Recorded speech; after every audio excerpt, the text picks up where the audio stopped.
The last point around how to increase your is around looking for problems. Because I think that when you identify a problem and you provide your opinion on it, or even better than providing an opinion, is actually doing something, either code related or non-code related, but something to address that problem.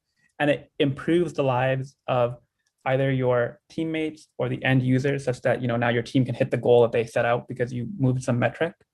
That is really how you are able to build trust, increase your scope, and build those relationships that are so necessary to get promoted.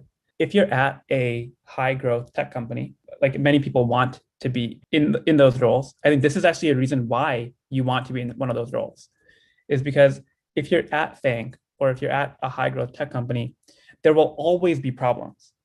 That's kind of the ironic thing about it, is that those problems are opportunities for you. So I'll give you a concrete example. When I joined Pinterest in 2015, the whole company was around 400 people. When I left, a little bit less than 3 years later, I think the company had quadrupled in size. There was a huge period of growth in the 2.5, 3 years I was there. And so what that meant was the tools or processes or like the code review structure that we had, the things that worked last year simply didn't work the next year.